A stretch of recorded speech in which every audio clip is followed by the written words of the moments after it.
दूसरे चरण की बारी, सियासत पर तुष्टीकरण भारी। मोदी ने जो कहा कांग्रेस को हजम नहीं हुआ। हैदराबादी भाईजान भड़के, आप चले हनुमान के रास्ते। अभी और हैं 6 चरण, चुनाव पर हावी तुष्टीकरण। 26 अप्रैल को देश में लोकसभा चुनाव के लिए दूसरे चरण के लिए वोटिंग होगी। अभी लोकतंत्र के महापर्व के 6 चरण बाकी हैं और उससे पहले सियासत में कई मुद्दे हावी हैं। ऐसे ऐसे शब्द बाण चल रहे हैं कि पूरब से पश्चिम, उत्तर से दक्षिण राजनीति का पारा हाई हो गया। अब यह पहले चरण में कम वोटिंग परसेंटेज का रिएक्शन है या फिर विरोधियों को चित करने का एक्शन? जो शब्द इन दोनों ही सियासी गलियारों में गूंज रहे हैं, पहले उन्हें आप जान लीजिए, क्योंकि अब घमासान इन्हीं पर मचा हुआ है। कैसे शब्द बाण चलाए जा रहे हैं, इन्हीं शब्दों के इर्द गिर्द बुनी जा रही है सियासी थ्योरी, उसे जरा आप समझिए। ये देखिए, घुसपैठिए, संपत्ति, मंगलसूत्र, सोना, अर्बन नक्सल, नफरत के घोड़े का दूल्हा, बकवास, अहंकार, ये सारे शब्द हम ढूंढ कर लाए आपके लिए। तुष्टीकरण, कुदृष्टि, फातिहा, शरिया, बजरंगबली, भाई बहन, बेल का शरबत, सत्तू, हनुमान चालीसा। आप देख रहे हैं ये तमाम जो शब्द बाण एक दूसरे पर चलाए जा रहे हैं, इसके जरिए सियासी समीकरणों को साधने का प्रयास किया जा रहा है। जमकर दोनों तरफ से शब्द बाण चलाए जा रहे हैं। हम इसे समझेंगे इस थ्योरी को, और इसी के लिए मेरे साथ मेरे 2 सहयोगी जुड़ रहे हैं, उनसे हम आगे बातचीत करने वाले हैं। आप देख सकते हैं नीरज पांडे आपको नजर आ रहे हैं स्क्रीन पर, आशीष कुमार सिंह भी हमारे साथ मौजूद हैं, उनके पास भी मैं आपको लिए चलूंगा। लेकिन सबसे पहले अभी की जो बड़ी खबर है वो आपको बता देते हैं। शब्द बाण कैसे चल रहे एक दूसरे पर, तमाम शब्दों के बारे में हमने आपको बताया है। और दूसरे चरण से पहले कांग्रेस पर प्रधानमंत्री मोदी बरसे हैं। वोट बैंक और तुष्टीकरण को लेकर उन्होंने घेरा है। क्या आरोप लगाया गया वो हम आपको बता रहे हैं। दूसरे चरण से पहले कांग्रेस पर प्रधानमंत्री मोदी ने एक बार फिर से निशाना साधा। वोट बैंक, तुष्टीकरण को लेकर कांग्रेस को घेरा गया है। राजस्थान के टोंक में कांग्रेस पर खूब बोले प्रधानमंत्री। उन्होंने कहा कि विरोधियों को मिर्ची लगी है तो गालियां दे रहे हैं, हिडन एजेंडा सामने आया तो कांप रहे हैं। कर्नाटक में दुकानदार को हनुमान चालीसा सुनने पर पीटा गया। कांग्रेस के राज में हनुमान चालीसा सुनने नहीं दी जाती। ये तमाम गंभीर आरोप प्रधानमंत्री मोदी ने लगाए हैं। जब मोदी जी ने खुल करके राज रख दिया, आपका हिडन एजेंडा बाहर आ गया, तो अब कांप रहे हो। अरे हिम्मत है तो स्वीकार करो, हम आपसे मुकाबला करने के लिए तैयार है। ये कांग्रेस की कर्नाटका की सरकार का काम देखिए। अपनी छोटी सी दुकान में एक गरीब आदमी भक्ति भाव से प्रभु हनुमान जी का स्मरण करते हुए हनुमान चालीसा सुन रहा था, उसको लहू लहान कर दिया गया। आइए मैं आपको लिए चलता हूं। नीरज पांडे हमारे साथ जुड़े हुए, हमारे सहयोगी, भारतीय जनता पार्टी से जुड़ी खबरों पर करीब से नजर बनाकर रखते हैं। नीरज, पहले चरण का मतदान हुआ और हम देख रहे हैं कि विमर्श पूरी तरीके से बदला। डिस्कोर्स में अब तमाम जो शब्द आ रहे हैं, ऐसा लग रहा है कि उसके जरिए वोटों के ध्रुवीकरण का प्रयास है। दरअसल प्रधानमंत्री नरेंद्र मोदी ने वोट बैंक पॉलिटिक्स को बहुत पिछले 2-3 दिन से लगातार इस बात पे कह रहे हैं कि वोट बैंक की जो पॉलिटिक्स हो रही है वो बहुत खतरनाक है। दरअसल कांग्रेस पर ही हमला कर रहे थे प्रधानमंत्री नरेंद्र मोदी, राहुल गांधी के उन बयानों का जिक्र करते हुए जिसमें बार बार कहा जा रहा था कि शायद इस चुनाव को ध्रुवीकरण करने की कोशिश है। इसीलिए प्रधानमंत्री नरेंद्र मोदी उस पिच पर खुलकर बोल रहे हैं। और एक बात अखिलेश, बात साफ है, मैं पहले ही ये बात कह रहा था कि जब इस बात पर हिंदुत्व और जातिवाद और वोट बैंक की पिच पर आप भारतीय जनता पार्टी से बात करेंगे तब उसमें आप खेलते नजर आएंगे, क्योंकि भाजपा हमेशा कहती है कि एक बहुसंख्यक समाज की राजनीति करती है। भाजपा एक बड़े वर्ग को एड्रेस करती है, कभी ये कहती नहीं है कि किस वर्ग को साधा जाए, किस वर्ग को ना साधा, एक बहुसंख्यक वर्ग की बात करती है। तो ऐसे में कांग्रेस और दूसरे दल को घिरना तय है। भारतीय जनता पार्टी के सबसे बड़े नेता नरेंद्र मोदी जब ये बात कहने लगे तो इससे साफ है कि भारतीय जनता पार्टी की आगे की जो रणनीति है वो इसी पे रहने वाली है। बिल्कुल ठीक कह रहे हैं आप नीरज, जिसका मतलब यही निकाला जा सकता है जो आप कह रहे हैं। प्रधानमंत्री पर कांग्रेसियों ने भी पलटवार किया है। झूठ पर चर्चा चाहते हैं प्रधानमंत्री मोदी, ये कहना कन्हैया कुमार का। और यही नहीं, कई और गंभीर आरोप लगाए गए हैं अलग अलग नेताओं की तरफ से। घोषणा पत्र में कहां मुस्लिम लीग की छाप है, यह सवाल भी पूछा गया है। सिर्फ नफरत की राजनीति कर रहे हैं प्रधानमंत्री, ये जीतू पटवारी का आरोप। वो बोलते ही इसलिए हैं ताकि दिन भर जो है ना एक झूठ पर चर्चा होती रहे, सच्चाई पर बात नहीं हो। सच्चाई ये है कि इस देश में ऐतिहासिक रूप से सबसे ज्यादा बेरोजगारी है। प्रधानमंत्री जी को इसमें मुस्लिम लीग, आतंकवाद का समर्थन, पता नहीं क्या क्या इसमें दिख रहा है। पूरी चुनौती देती हूँ, हिंदू मुस्लिम लीग, आतंकवाद का समर्थन, एक शब्द दिखा दीजिएगा। हमारे प्रधानमंत्री को देश की आज़ादी के किस्से याद आ रहे हैं। देश की आज़ादी के नेताओं ने क्या क्या किया, कैसे कैसे किया, उनके 10 साल का हिसाब नहीं है। अरे देश सबसे बड़ा बेरोजगार है, सबसे बड़ी महंगाई हमारे देश में है। करप्शन में आपने रिकॉर्ड तोड़ दिए। सारा काला धन, रिश्वत, करप्शन आपकी पार्टी में, करप्ट लोग आपकी पार्टी। तो ये नेता तो बयान दे रहे हैं प्रधानमंत्री के खिलाफ, बीजेपी के खिलाफ। कांग्रेस का जो एक्शन नजर आ रहा है वो भी हम आपको जरा बता देते हैं। चुनाव आयोग में अब तक 17 शिकायतें की जा चुकी हैं। शिकायतों की जो अवधि है 18 से 22 अप्रैल के बीच। इसके अलावा शिकायतों का जो आधार बताया गया, यह कहा जा रहा है कि दरअसल आचार संहिता का उल्लंघन किया जा रहा है। कांग्रेस को उम्मीद है कि जल्द इस मामले में कार्रवाई हो। जो 17 शिकायतें की गई हैं 18 से 22 अप्रैल के बीच में, लेकिन होगा क्या, यह बड़ा सवाल बना हुआ है। इन सबके बीच आइए मैं लिए चलता हूं, हमारे साथ वरिष्ठ सहयोगी हमारे आशीष कुमार सिंह भी जुड़े हुए हैं। आशीष, कुल मिलाकर तस्वीर यही नजर आ रही है कि बीजेपी जो पिच तैयार कर रही है उसमें कांग्रेस फंसती दिख रही है, उस पर खेलने की जब भी कोशिश कर रही है। देखिए, निश्चित तौर पर जैसा आप नीरज से बात करने से पहले अखिलेश कह रहे थे कि ध्रुवीकरण की राजनीति, ये बिल्कुल अब स्पष्ट नजर आ रहा है कि पहले चरण के मतदान के बाद जो भी जिस तरह का फीडबैक मिला है उसके बाद कहीं ना कहीं कोशिश है कि हिंदुत्व के मसले पर और धर्म के मसले पर चुनाव को किसी तरह से उस तरफ इनवाइट किया जाए। विपक्षी पार्टियां कोशिश कर रही हैं कि किसी तरह से दोबारा से डेवलपमेंट का इशू हो, इन्फ्लेशन का इशू हो, बेरोजगारी का इशू हो, इस पर किसी तरह से वापस लाया जाए। लेकिन आप पूरी तरह से प्रधानमंत्री को ब्लेम भी नहीं कर सकते। एक तरफ क्या वो ये नहीं देख रहे कि राहुल गांधी जो प्रिंसिपल ऑपोजिशन की पार्टी के सबसे बड़ा चेहरा है, वो जातिवाद की बात कर रहे हैं, वो बार बार कास्ट सेंसस की बात कर रहे हैं। तो मुझे लगता है कि भारतीय जनता पार्टी की तरफ से जरूर इस पर विचार किया गया होगा। और जिस तरह की रिपोर्ट्स अखिलेश आ रही थी कि पहले चरण में वोटर्स टर्नआउट लो रहा, कई जगह से इस तरह की खबरें आई कि जो बहुसंख्यक वर्ग है वो उतनी बड़ी संख्या में बाहर नहीं निकला। मुझे लगता है इसकी चिंता थी और उसकी काट के तौर पर प्रधानमंत्री ने इस तरह की बात की है, जिसके बाद आप इस तरह का बात विवाद देख रहे हैं। हाउएवर, मेरा निजी मानना ये बड़ा अनफॉर्चुनेट है। हम कोर इश्यूज पे चुनाव लड़े तो शायद बेहतर होगा। धर्म की तरफ अगर डाइवर्ट होंगे लेकिन तो निश्चित तौर पर इसी तरह के व्यावहारिकता से होती है और इसमें सिर्फ जीतना मायने रखता है। आज की तारीख में तो ऐसा ही लगता है इन राजनीतिक दलों को देखकर। एआईएमआईएम के चीफ ओवैसी का मोदी पर निशाना, एक समुदाय के बारे में ऐसी बात ना करें, यह कहना है ओवैसी का। मुसलमानों को कभी कुछ भी कहते हैं। देश को क्या मैसेज देने का प्रयास किया जा रहा है? प्रधानमंत्री मोदी देश को कमजोर कर रहे हैं, चुनाव जीतने के लिए ऐसा ना करें, ये बातें कही हैं असदुद्दीन ओवैसी ने। प्रधानमंत्री को ये इख्तियार नहीं है कि वो भारत के 14% मुस्लिम माइनॉरिटी को, जिसकी आबादी 17 से 18 करोड़ के दरमियान में है, उनके बारे में अनाप शनाप आप बक दें। इस तरह की बातचीत प्रधानमंत्री जो कर रहे हैं ना, वो देश को कमजोर कर रहे हैं। बयान पक्ष की ओर से आ रहे हों, विपक्ष की ओर से आ रहे हों, एक ऐसी स्थिति में जबकि आदर्श आचार संहिता लागू है, क्या कोई कार्रवाई इन सब के खिलाफ होगी? समझिए जरा ये क्या है, इसके बारे में आपको बता देते हैं क्या कहती है ये जो आदर्श आचार संहिता है। चुनाव प्रचार के दौरान धार्मिक प्रतीकों का इस्तेमाल न करें राजनीतिक पार्टियां, साफ तौर पर इस बात का जिक्र इसमें है। धर्म, संप्रदाय, जाति के आधार पर वोट देने की अपील पर पाबंदी है। किसी धर्म जाति के खिलाफ नफरत फैलाने वाले भाषण और नारों पर रोक। और देश में आपको पता है कि इन दिनों आदर्श आचार संहिता लागू है, तो क्या ऐसे बयान नहीं दिए जा रहे हैं? ये आप सोचिए जरा। और अगर दिए जा रहे हैं तो क्या इस मामले में कार्रवाई की जा रही है? मैं आपको एक बार फिर से नीरज के पास ले चलता हूं। हमारे सहयोगी लगातार जुड़े हुए हमारे साथ।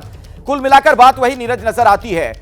यह बात सच है कि आदर्श आचार संहिता लागू है, लेकिन क्या कार्रवाई नहीं हो रही है चुनाव आयोग की तरफ से सख्ती से? इसीलिए बार बार इस तरीके के बयान दिए जा रहे हैं, चाहे पक्ष हो या फिर विपक्ष।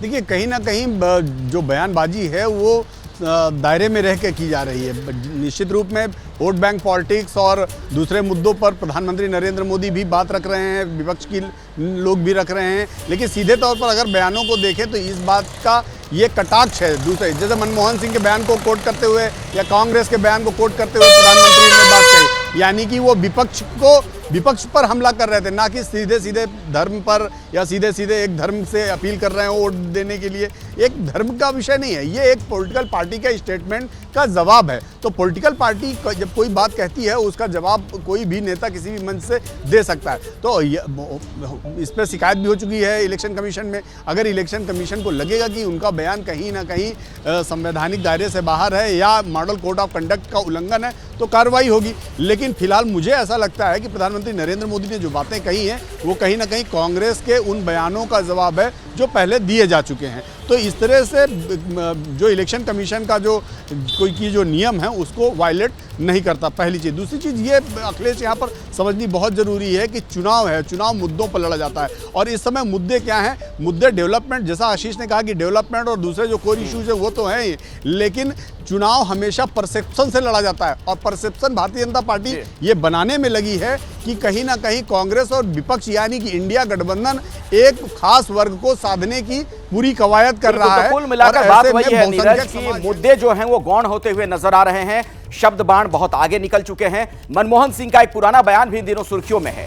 बीजेपी लगातार कांग्रेस से मतलब पूछ रही है। मालदा में अमित शाह ने रैली में फिर से कहा कांग्रेस को 2006 के बयान पर जवाब देना चाहिए। देश के संसाधन पर पहला हक गरीब का है। देखिए, पूरी दुनिया जानती है, पूरा देश जानता है कि मनमोहन सिंह ने कहा था कि देश के संसाधन पर माइनॉरिटी का पहला अधिकार है। अब मैं कांग्रेस के लोगों को पूछना चाहता हूं, इसका मतलब क्या है? इस देश में कोई संविधान है या नहीं? मोदी जी ने स्पष्ट किया है कि देश के संसाधन पर सबसे पहला गरीब का अधिकार है, चाहे वो किसी भी धर्म का। तो देश के संसाधनों पर सबसे पहला अधिकार गरीब का, ये क्या कहना अमित शाह का। हमारे साथ आशीष लगातार जुड़े हुए हैं। आशीष, क्या यह माना जाए ये वाला बयान मनमोहन सिंह का जब वो प्रधानमंत्री थे, जो संसाधनों पर हक वाली बात उन्होंने कही थी, ये आज की तारीख में कांग्रेस के लिए गले की फांस बन चुका है बयान?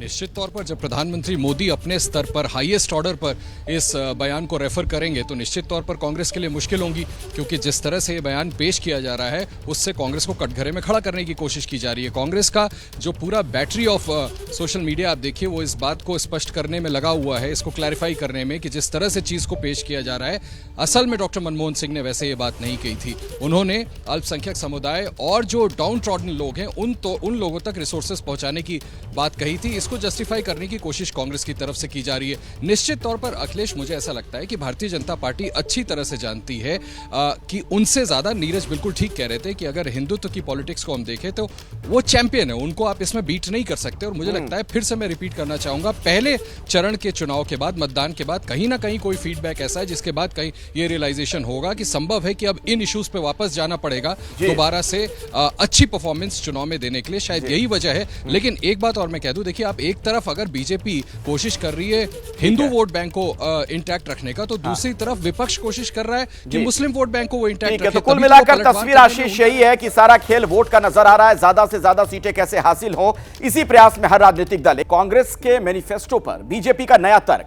अमरोहा में सीएम योगी का घोषणा पत्र पर वार। कांग्रेस के घोषणा पत्र में शरिया कानून का जिक्र।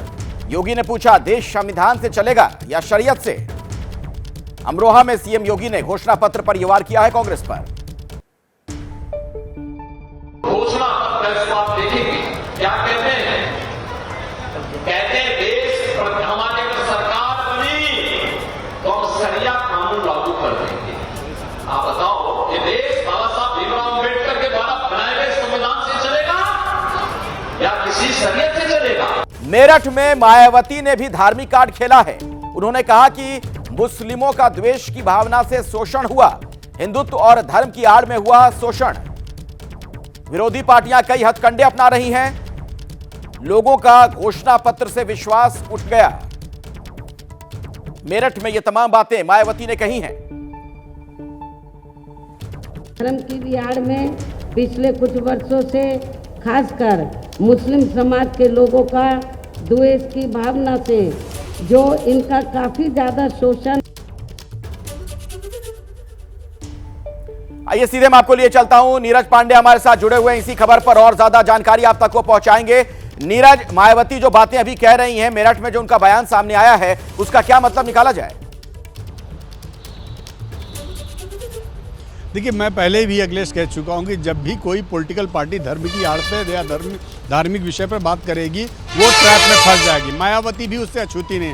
मायावती भी एक धर्म विशेष की बात कर रहे हैं, मुस्लिम कार्ड खेलने की कोशिश कर रही हैं। यही हाल इंडिया गठबंधन के दूसरे दलों का है। तो जब आप इस पिच पर खेलेंगे तो भारतीय जनता पार्टी से आप जीत नहीं पाएंगे, क्योंकि भारतीय जनता पार्टी तो शुरू से ये बात कहती रही है कि आप मुस्लिम तुष्टीकरण की राजनीति करते हैं, आप मुस्लिम तुष्टीकरण के चलते बहुसंख्यक समाज की अनदेखी करते हैं और आप भी वही गलती करते जाते हैं। तो जब आप ऐसी गलतियां करेंगे, ऐसी बातें करेंगे, तो सीधे सीधे भारतीय जनता पार्टी उसका फायदा लेने से चूकने वाली पार्टी नहीं है। और प्रधानमंत्री नरेंद्र मोदी के बयान और दूसरे भाजपा के दूसरे नेताओं के जो बयान पिछले 2 दिनों 3 दिनों के दौरान आपने सुने हैं, वो इसी की परिणति है। और आने वाले समय में मैं आपको बता दूं, ये कोई नई बात नहीं, आने वाले कुछ समय में ये बयानबाजी और तेज होने वाली है, क्योंकि भारतीय जनता पार्टी भी जानती है कि जब आप ऐसी मामलों पे बात करेंगे तो आप अपने आप उलझ जाएंगे और सीधे तौर पर इसका फायदा भारतीय जनता पार्टी को मिलेगा। और तो देखिए, मुसलमानों को संपत्ति बांटने पर भी सियासी हंगामा, ये जो बयान दिया गया था उस पर सियासी हंगामा शुरू हो गया है। बिहार में तेजस्वी यादव ने मोदी पर तंज किया है, प्रधानमंत्री मोदी पर। उन्होंने कहा कि दरअसल मोदी झूठ की फैक्ट्री ही नहीं, मैन्युफैक्चरर हैं। 14 और 19 में जो कहा वो पूरा नहीं किया। 24 में हिंदू, मुस्लिम और पाकिस्तान की बात की गई थी। समाज को बांटना, झूठ बोलना, नफरत फैलाना ही काम है। क्या काम किया मोदी जी ने? 14 में कुछ कहा, अच्छे दिन आएंगे, काला धन लाएंगे, पूरा नहीं हुआ। 19 में आए, make in India, smart city, Ganga सफाई योजना। 24 में तो कुछ बोल ही नहीं रहे। तो 24 में क्या बोल रहे हैं? हिंदू, मुस्लिम, मंदिर, मस्जिद, पाकिस्तान, कश्मीर। आशीष भी हमारे साथ जुड़े हुए हैं। आशीष, आपने तेजस्वी यादव का यह बयान सुना। एक तरफ से हिंदू मुसलमान की अगर बात कही जा रही है, तो जवाब में भी उसी चीज से जवाब दिया जा रहा है। मतलब कुल मिलाकर वही बात जो शुरू से हम लोग बातचीत में इस बात का जिक्र कर रहे हैं कि अगर उधर से पासा फेंका जा रहा है बीजेपी की तरफ से, प्रधानमंत्री मोदी की तरफ से, तो उसमें विपक्ष फंसता हुआ दिख रहा है।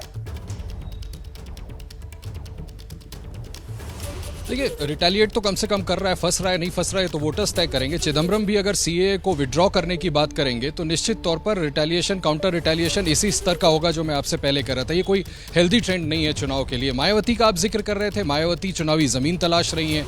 इंडिया गठबंधन में जितने विपक्ष की पार्टियां शामिल हैं, सब सत्ता में आने की कोशिश कर रहे हैं। प्रधानमंत्री मोदी, भाजपा ये इंश्योर करना चाहती है कि सत्ता हाथ से स्लिप ना हो जाए। तो कहीं ना कहीं इन लोगों को ये लगता जरूर है कि इन्हीं मैटर्स पे वापस लाओ वोटर्स को, धर्म के आधार पर चुनाव लड़ो और किसी तरह से सत्ता हासिल कर सको। वरना देखिए, ये एक अखिलेश बात समझिएगा, ये जरूर इस ओर इशारा करता है कि कहीं ना कहीं एक इनहेरेंट फियर है कि अगर कोर इश्यूज पे चुनाव हो जाए तो कहीं लेने के देने ना पड़ जाए। और मुझे लगता है इसी वजह से इस स्तर का जो अब बात विवाद है वो हम देख रहे हैं। और नीरज बिल्कुल ठीक कह रहे हैं, जिस तरह के स्टेटमेंट्स दोनों ही पक्षों से आ रहे हैं, उससे तो ऐसा लगता है कि आगे चल के बाकी के 6 फेजेस भी आप मान के चलिए कि इन्हीं मुद्दों पे लड़ते हुए नजर आएंगे। बिल्कुल, तो जो असली मुद्दे हैं, जो बुनियादी मुद्दे हैं, वो आप देख रहे हैं किस तरीके से नेपथ्य में जाते हुए दिख रहे हैं। और सामने अब तमाम तरह के जो शब्द हैं उन्हीं पर चर्चा हो रही है। ध्रुवीकरण का प्रयास नजर आ रहा है। बहुत बहुत शुक्रिया नीरज आपका, आशीष पांडे आपका भी, आशीष सिंह आपका भी इस पूरी जानकारी के लिए।